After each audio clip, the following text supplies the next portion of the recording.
प्रिय दर्शकों, हम आप सबका आज के सत्य वचन कार्यक्रम में हार्दिक स्वागत करते हैं। ये ट्रांस वर्ल्ड रेडियो इंडिया की प्रस्तुति है और सत्य वचन कार्यक्रम में हम प्रत्येक सोमवार से शुक्रवार तक परमेश्वर के जीवित वचन से क्रमवार अध्ययन करते आ रहे हैं।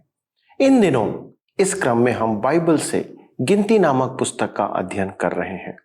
गिनती की पुस्तक कई बार बहुत से लोगों के लिए रुचिकर पुस्तक या प्रेरणादायक पुस्तक नहीं होती है, लेकिन मैं आपको स्मरण दिलाना चाहता हूं या विश्वास दिलाना चाहता हूं कि बाइबल में अंकित एक एक बिंदु कभी भी अनावश्यक नहीं है या वह बिना काम किए पूरा नहीं होगा।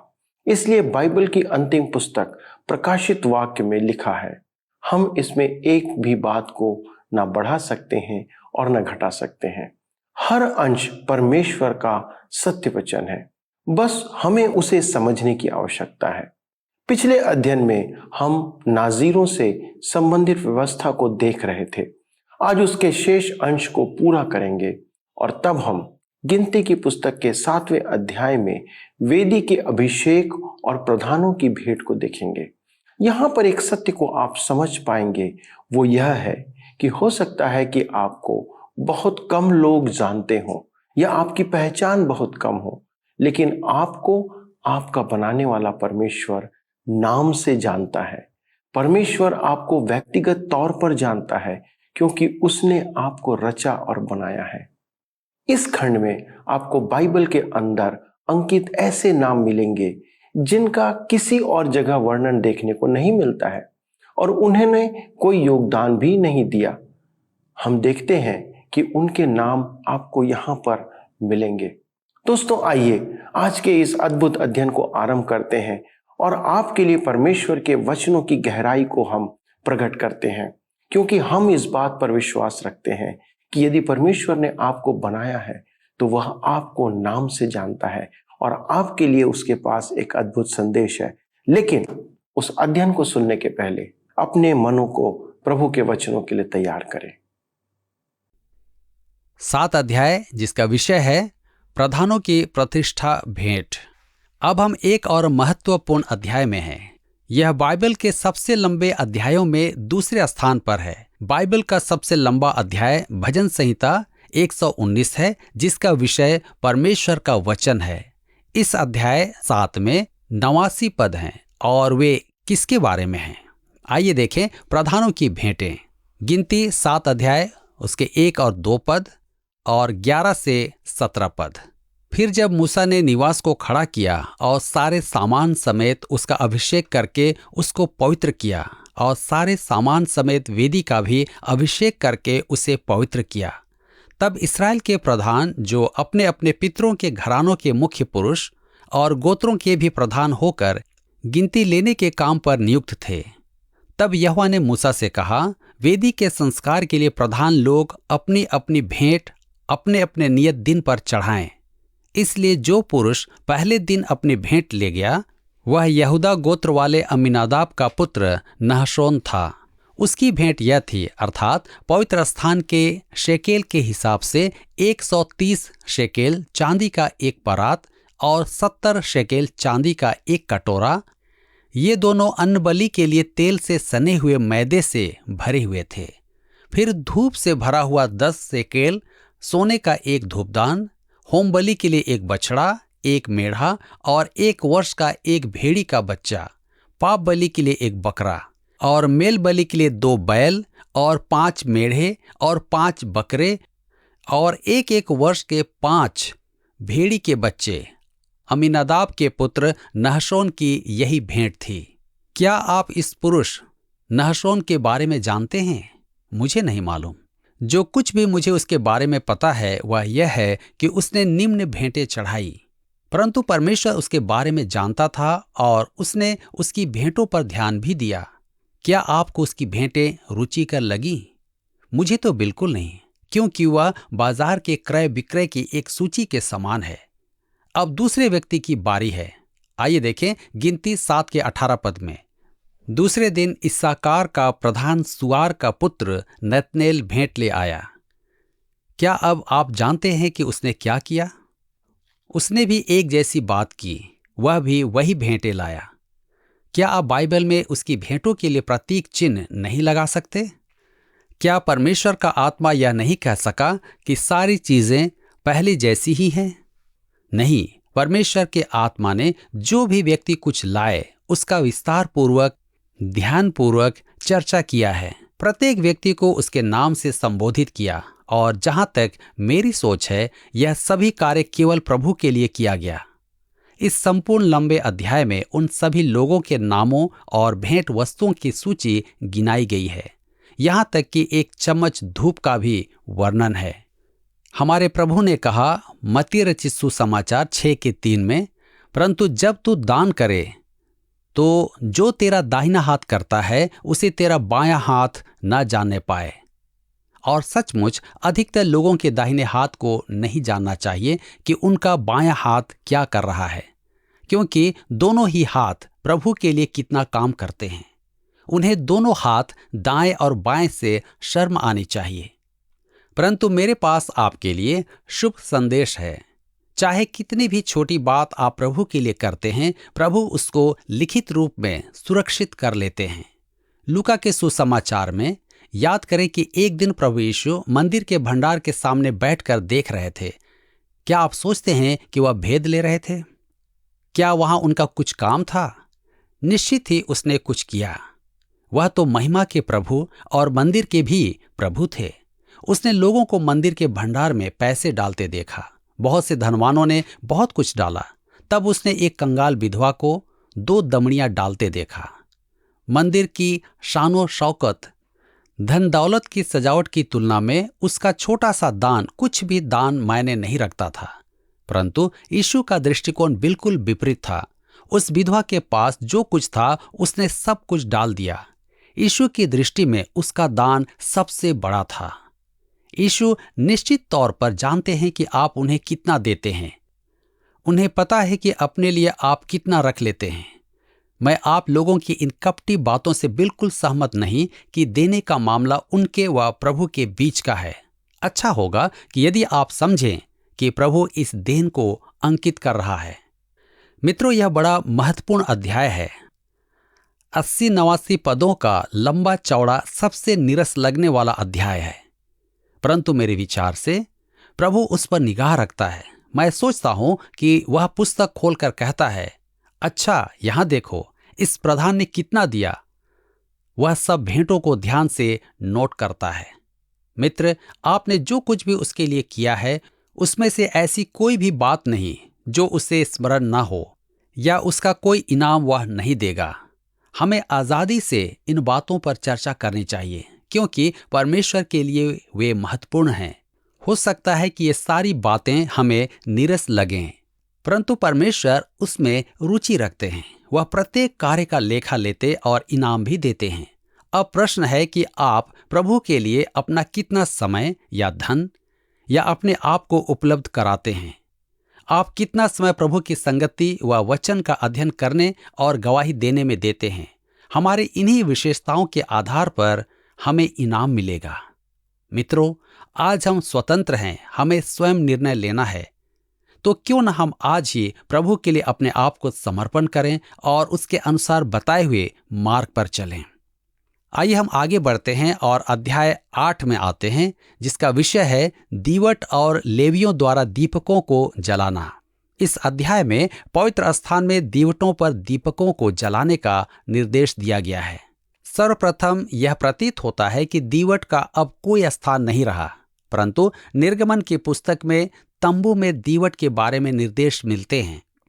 परंतु जब हम इसे नजदीक से देखते हैं तो पता चलता है कि परमेश्वर किसी विशेष कारण से यहाँ इनकी चर्चा करवाता है। अध्याय 8 के इस भाग में निर्जन प्रदेश की यात्रा की तैयारी में स्वच्छता अभियान जारी है।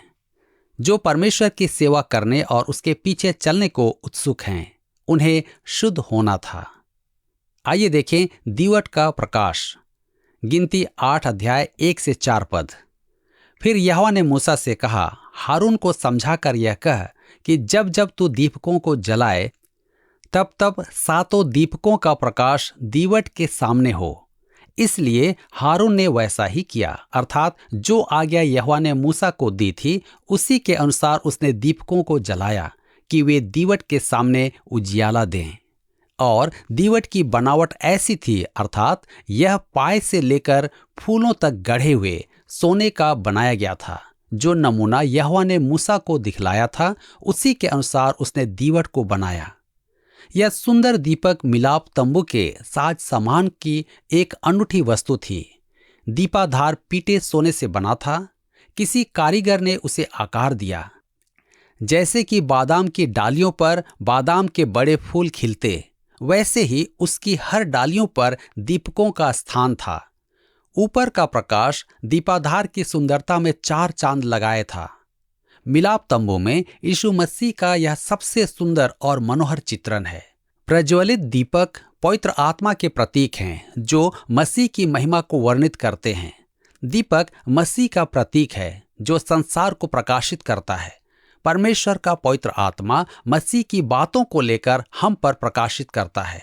अब हमें समझ में आता है कि यहाँ पर दीवट का उल्लेख प्रधानों और लेवियों को शुद्ध करने के बीच में क्यों किया गया है। यह हमें याद दिलाता है कि प्रत्येक बात मसीह के प्रकाश की उपस्थिति की ही जानी चाहिए। इसका अर्थ हमारे लिए क्या है? इसका मतलब कि भेंटें और सेवाएं सब उसकी उपस्थिति एवं प्रकाश में की जानी चाहिए। दूसरे शब्दों में, सब कुछ उसके वचन के अनुसार होना है। यह वह स्थान है जहां से कलीसिया को निर्देश प्राप्त करना है, न कि कलीसिया की पुस्तक व किसी अन्य स्रोत से, परंतु केवल परमेश्वर के वचन से।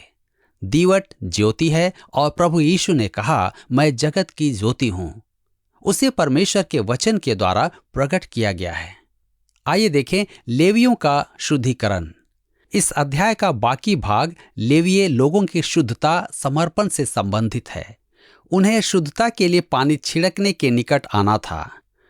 यद्यपि इसके पूर्व वे अपने को वेदी के सामने प्रस्तुत कर चुके थे, जो प्रभु यीशु के क्रूस के विषय बोलता है। अब हमें ज्ञात है कि परमेश्वर अपने सेवकों को शुद्ध और पवित्र रखेगा। गिनती 8 अध्याय 5 और 6 पद में लिखा है, फिर यहोवा ने मूसा से कहा, इस्राएलियों के मध्य में से लेवियों को अलग लेकर शुद्ध कर। मित्रों, यदि परमेश्वर को आपको इस्तेमाल करना है तो वह आपको शुद्ध भी करेगा। उसका इस कार्य को करने का अपना ही तरीका है। अब ध्यान दें कि लेवीय वंश किस प्रकार शुद्ध किए गए। 8 अध्याय 7 और 8 पद में लिखा है, उन्हें शुद्ध करने के लिए तू ऐसा कर कि पावन करने वाला जल उन पर छिड़क दे। फिर वे सर्वांग मुंडन कराएं और वस्त्र धोएं और वे अपने को शुद्ध करें। तब वे तेल से सने हुए मैदे के अन्न बलि समेत एक बछड़ा ले लें और तू पाप बलि के लिए एक दूसरा बछड़ा लेना। पहला, शुद्धता के जल को उनके ऊपर छिड़कना था और यह वेदी के निकट होना था। दूसरा, उन्हें अपनी देह पर उस तरह फिराना था। तीसरा, अपने वस्त्रों को धोकर शुद्ध करना। चौथा, तब अन्न बलि और पाप बलि की भेंट चढ़ानी थी। क्या आप याद रखते कि परमेश्वर ने लेवियों के बारे में क्या कहा था? लेवी याकूब का पुत्र था और जब याकूब ने उसे आशीष दी तो उसने कहा, शिमोन और लेवी तो भाई भाई हैं, उनकी तलवारें उपद्रव के हथियार हैं। हे मेरे जीव, उनके मर्म में न पड़। हे मेरी महिमा, उनकी सभा में मत मिल, क्योंकि उन्होंने कोप से मनुष्यों को घात किया और अपनी ही इच्छा पर चलकर बैलों को पंगु बनाया। धिक्कार उनके कोप को जो प्रचंड था और उनके रोष को जो निर्दय था। मैं उन्हें याकूब में अलग अलग और इस्राएल में तितर बितर कर दूंगा। सचमुच उन्हें शुद्ध होने की आवश्यकता थी। परमेश्वर की संतान के लिए आजकल सबसे महत्वपूर्ण बात यह नहीं कि कैसे चलना है, परंतु कहाँ चलना है। पहला यूहन्ना की पत्री 1:7 में लिखा है, पर यदि जैसा वह ज्योति में है वैसे ही हम भी ज्योति में चलें तो एक दूसरे से सहभागिता रखते हैं और उसके पुत्र यीशु का लहू हमें सब पापों से शुद्ध करता है। आप देखते हैं कि प्रकाश और पानी यहाँ दोनों साथ साथ हैं। आप ज्योति में चलते हैं तो जीवन में पाई जाने वाली सारी गंदगी दिखाई पड़ती है। तब आप उसे दूर करने वाले हौदे या पानी के पास जाते हैं जिसका अर्थ अपने पापों का अंगीकार करना है। कृपया उन 4 बातों को ध्यानपूर्वक सुने जो यहाँ शुद्धता के लिए बनाई गई है। पहली बात है, उन पर शुद्ध करने वाला जल छिड़क दे। आपको याद होगा कि प्रभु यीशु मसीह ने शिष्यों के पैर धोए। शमौन पतरस ने विरोध किया, परंतु प्रभु ने उससे कहा, यदि मैं तुझे न धोऊं तो मेरे साथ तेरा कुछ भी साझा नहीं। यूहन्ना रचित सुसमाचार 13:8 में हम इसे पाते हैं। इसका अर्थ तुम्हारी मेरे साथ कुछ भी संगति नहीं, मेरे साथ कोई भागीदारी नहीं। इस बात को यूहन्ना ने अपनी पत्री में समझाया। परंतु यदि जैसा वह ज्योति में है वैसे ही हम भी ज्योति में चलें तो एक दूसरे से सहभागिता रखते हैं। निश्चित तौर पर हाँ, परंतु जब मैं प्रकाश में चलता हूं तो जीवन की सभी गलत बातें भी दिख पड़ती हैं। तब मैं क्या करूं? प्रभु यीशु का लहू हमें सब पापों से शुद्ध करता है। वह हमें शुद्ध करता रहता है जब तक हम उसके सामने अंगीकार करते रहते हैं। परंतु यदि हम ज्योति में चलें जैसा वह स्वयं ज्योति में है तो हमारी सहभागिता एक दूसरे से है और उसके पुत्र यीशु का लहू हमें सब पाप से शुद्ध करता है।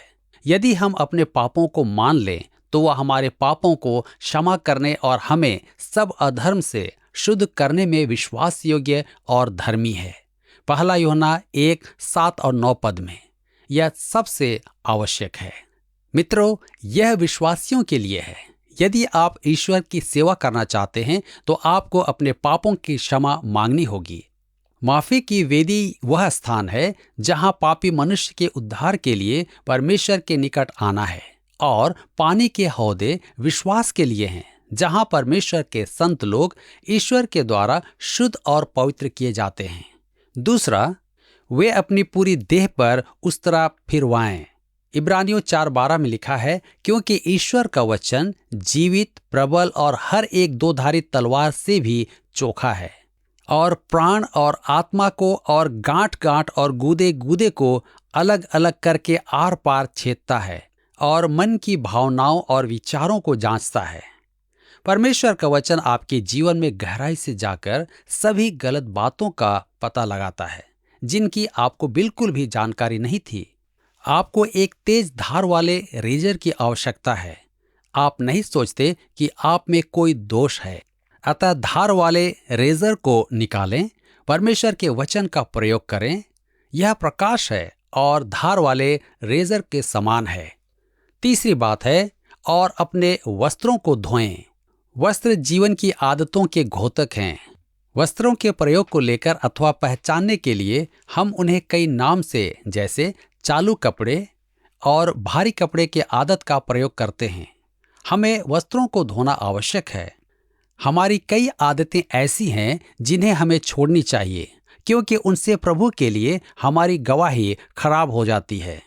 चौथी बात है, तब वे पाप बलि चढ़ाएं। एक बछड़े की आवश्यकता, साथ में अन्न बलि तथा दूसरा बछड़ा पाप बलि के लिए होना था। ये भेंट बलि, जैसा हम देख चुके हैं, मसीह यीशु के संबंध में है। अग्नि बलि से प्रकट है कि वह कौन है। अन्न बलि उसकी निर्दोष सिद्धता के बारे में बयान करती है। मेल बलि उसके क्रूस पर बहाए गए लहू के द्वारा मेल की चर्चा करती है। पाप बलि से बोध होता है कि उसने हमारे लिए क्या किया है। दूसरे शब्दों में, सारी शुद्धता और पवित्रता का कार्य मसीह के व्यक्तित्व अथवा कार्य के लिए किया गया है। उसने यह सब कुछ हमारे लिए किया। उसने इसलिए किया कि हम उसकी सेवा करने के योग्य बन जाएं। गिनती 8:9-11 में लिखा है, और तू लेवियों को मिलाप वाले तंबू के सामने पहुंचाना और इस्राएलियों की सारी मंडली इकट्ठा करना। तब तू लेवियों को यहोवा के आगे समीप ले आना और इस्राएली अपने अपने हाथ उन पर रखें। तब हारून लेवियों को यहोवा के सामने इस्राएलियों की ओर से हिलाई हुई भेंट करके अर्पण करे कि वे यहोवा की सेवा करने वाले ठहरें। अब हम इसे स्पष्ट रूप से समझते हैं। आप एकल गान गा सकते हैं, उपदेश देते, संडे स्कूल की कक्षा में पढ़ाते, कलीसिया में पदाधिकारी बनते, परंतु आप उस समय तक प्रभावशाली नहीं बनते हैं जब तक कि परमेश्वर के वचन के प्रकाश में शुद्धता और पवित्रता ग्रहण न कर लें। आपको अपने आप को वचन के प्रकाश में जांचना होगा। जब आपको गलती मालूम हो तो उसके सामने अपने पापों का अंगीकार करें, और आपको पता है कि वह पाप क्षमा करता और शुद्धता देता है। जो कुछ विघ्न और बाधाएं हैं उन्हें वचन की पैनी धार से काट दें। आपको अपनी आदतों को सुधारना होगा। यदि आप परमेश्वर की सेवा करना चाहते हैं, बहुत से लोगों ने अपनी बुरी आदतों की वजह से अपनी गवाही को निरस्त किया है। और शुद्धता के बारे में तो सभी को यीशु मसीह के व्यक्तित्व व कार्य पर निर्भर रहना है। हम जानते हैं कि यह सब कुछ इसलिए करना पड़ा ताकि लेवीय लोग प्रभु की सेवा के योग्य बने। गिनती 8 उसके 14 से 19 में लिखा है, इस प्रकार तो उन्हें इस्राएलियों में से अलग करना और वे मेरे ही ठहरेंगे। और जब तू लेवियों को शुद्ध करके हिलाई हुई भेंट के लिए अर्पण कर चुके, उसके बाद वे मिलाप वाले तंबू संबंधी सेवा टहल करने के लिए अंदर आया करें, क्योंकि वे इस्राएलियों में से मुझे पूरी रीति से अर्पण किए हुए हैं। मैंने उनको सब इस्राएलियों में से एक एक स्त्री के पहलौठों की संति अपना कर लिया है। इस्राएलियों के पहलौठे चाहे मनुष्य के हों चाहे पशु के, सब मेरे हैं, क्योंकि मैंने उन्हें उस समय अपने लिए पवित्र ठहराया जब मैंने मिस्र देश के सब पहलौठों को मार डाला। और मैंने इस्राएलियों के सब पहलौठों के बदले लेवियों को लिया है। उन्हें लेकर मैंने हारून और उसके पुत्रों को इस्राएलियों में से दान करके दे दिया है कि वे मेल मिलाप वाले तंबू में इस्राएलियों के निमित्त सेवकाई और प्रायश्चित किया करें। कहीं ऐसा न हो कि जब इस्राएली पवित्र स्थान के समीप आएं, तब उन पर कोई महाविपत्ति आ पड़े। याद कीजिए, हमारे प्रभु ने विश्वासियों के बारे में अपनी महायाजकीय प्रार्थना में इस प्रकार कहा, वे तेरे थे और तूने उन्हें मुझे दिया। यूहन्ना रचित सुसमाचार 17 के 6 पद में प्रभु यीशु ने एक मूल्य चुकाया और उसके लहू के द्वारा हमें मोल लेकर पुनः पिता परमेश्वर को सौंप दिया।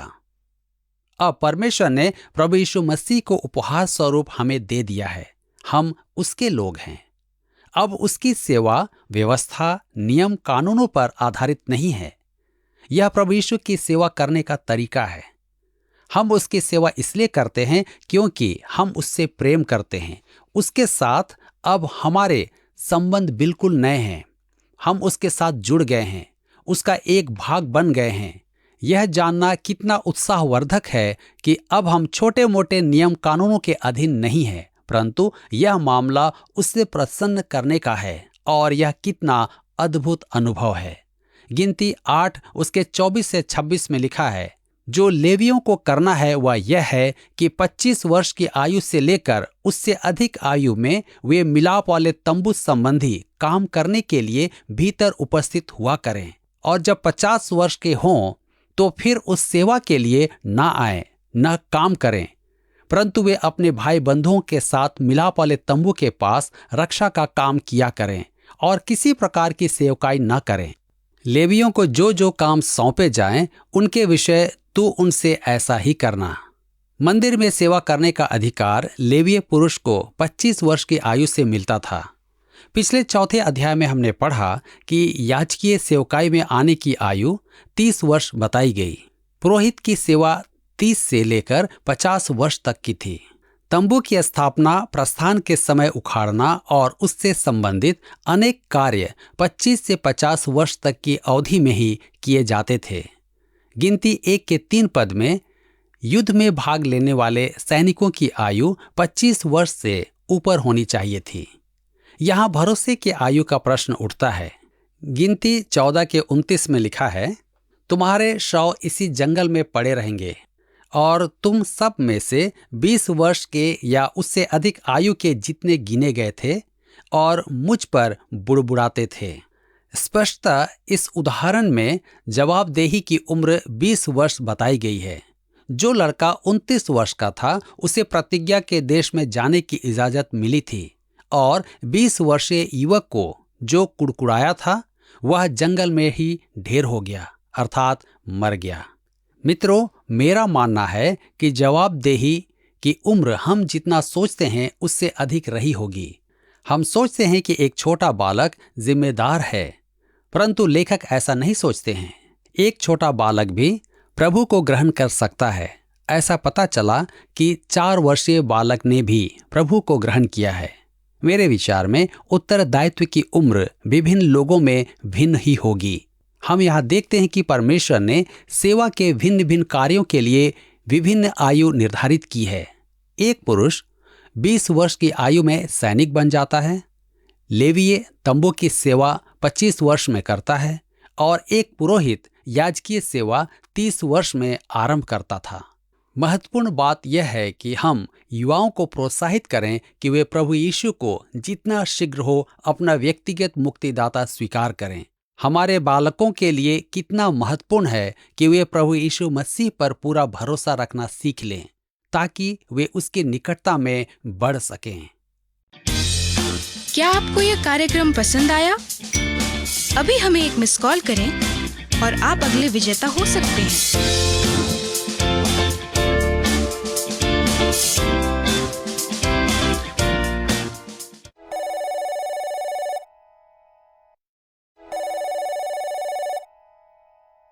प्रिय मित्रों, आज के अध्ययन से ऐसा प्रतीत होता है कि सचमुच परमेश्वर की गति और हमारी गति में आकाश और पाताल का अंतर है। परमेश्वर एक एक के जीवन में कितनी रुचि रखते हैं। परमेश्वर हम सबका और एक एक का हिसाब भी रखते हैं। जैसे कि बाइबल के इस खंड में हम उन नामों को देखते हैं जो कभी देखे नहीं गए।